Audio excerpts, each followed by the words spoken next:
청년부 여러분 안녕하세요. 여러분들에게 하나님은 어떤 이미지이신가요? 만물을 창조하시고 다스리시는 능력의 하나님인가요? 아니면 죄를 미워하시는 거룩하신 하나님이신가요? 아니면 치유하시는 하나님이신가요? 예수님이 우리에게 가르쳐 주신 하나님의 이미지는 아버지로서의 하나님입니다. 예수님은 하나님과 우리와의 관계를 마치 부모와 자식 간의 관계처럼 그렇게 말씀하셨어요. 예수님이 먼저 하나님을 아버지라고 계속 그렇게 부르셨고, 또 예수님뿐만이 아니라 우리도 하나님을 아버지라고 그렇게 부를 수 있다고도 하셨죠. 그래서 우리가 하나님과 우리와의 관계를 떠올릴 때에 부모와 자식으로서의 이미지, 그 이미지로 떠올리면 도움이 많이 됩니다. 그래서요, 여러분, 경쟁에 지치셨을 때에 내 아버지 되시는 하나님, 내 부모님 되시는 그 하나님을 한번 떠올려 보면 어떨까요? 부모에게는 소중하지 않은 자식이 한 명도 없으니까요. 만약에 어느 가정에 5명의 자녀가 살고 있다고 했을 때, 첫째는 공부도 잘하고 사회생활도 잘하고 그래서 좋은 대학, 좋은 직장에 취직해서 아주 잘 살고 있습니다. 그리고 둘째도 말을 잘하고 수완이 좋아서 장사를 해서 큰 돈을 벌었어요. 셋째, 넷째도 각각 자신이 좋아하는 일을 찾아서 열심히 해서 전문직이 됐습니다. 그런데 문제는 막내 다섯째. 이 다섯째는 머리도 별로 안 좋고 공부도 못하고 인간관계도 서툴고 건강도 안 좋고 게다가 심지어 약간의 장애까지도 있습니다. 그렇다면 이 부모는 아이들을 대할 때 어떻게 대할까요? 첫째가 제일 훌륭하니까 첫째를 제일 많이 사랑하고 첫째하고 대화도 제일 많이 하고 가장 많은 관심을 첫째에게 줄까요? 막내는 집안에서 전혀 도움이 되지 않으니까 부모의 관심 밖에 완전히 밀려나 버릴까요? 절대로 그렇지 않겠죠. 오히려 부모의 마음은 가장 약한 다섯째에게 제일 많이 향할 겁니다. 어떻게 해서든 이 아이가 행복했으면 좋겠다, 그런 바람으로 부모가 늘 이 아이의 미래에 대해서 생각할 겁니다.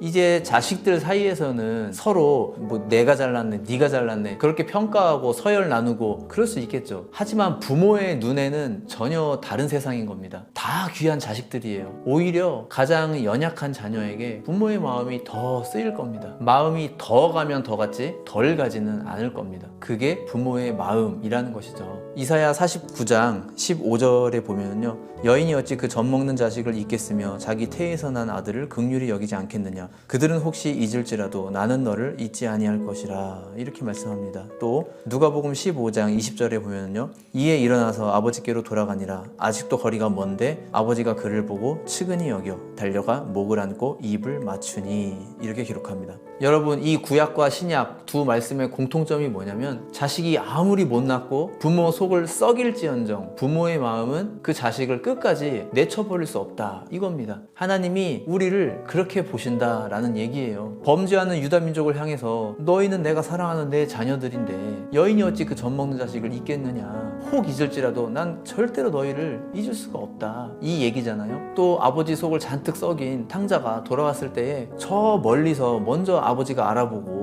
달려와서 끌어안고 내 자식이 돌아왔다고 너무나도 기뻐합니다. 흔히 우리는 이런 착각을 하게 되는 것 같아요. 세상에서 잘 나가고 일도 잘 풀리고 또 유명하고 유능해서 이곳저곳에 영향력을 떨치고 다니는 사람, 그런 사람이야말로 하나님이 진짜 사용하시는 사람이고 정말 많이 사랑하시는 사람이다, 이런 생각하게 되는 것 같아요. 진짜 그럴까요? 하나님은 가장 생산력 있는 사람, 가장 경쟁력 있는 사람, 가장 유능한 사람, 이런 사람을 더 아끼고 사랑하실까요? 천국 명단에도 그런 사람이 VIP 명단에 있을까요? 이런 생각이야말로 지극히 세속적인 생각이잖아요. 우리를 바라보시는 하나님의 마음도 결국 세상과 별반 다를 게 없다, 이런 거잖아요. 너무나도 잘못된 생각이죠. 성경을 보면 오히려 이것과 반대로 얘기합니다. 하나님의 마음은 가장 연약한 곳, 가장 비천한 곳, 가장 낮은 곳으로 향한다고 말씀합니다. 예수님도 이 땅에 오셨을 때에 아웃사이더들과 늘 함께 하셨잖아요. 그들의 눈물이 되어주시고 그들의 친구가 되어주셨습니다. 예수님은 당대에 유능한 사람들과 함께 힘을 규합해서 무언가 세상을 바꿔보려고 그런 일을 하시지 않았어요. 비천한 곳, 가장 낮은 곳으로 계속 사랑을 흘려보내셨을 뿐입니다.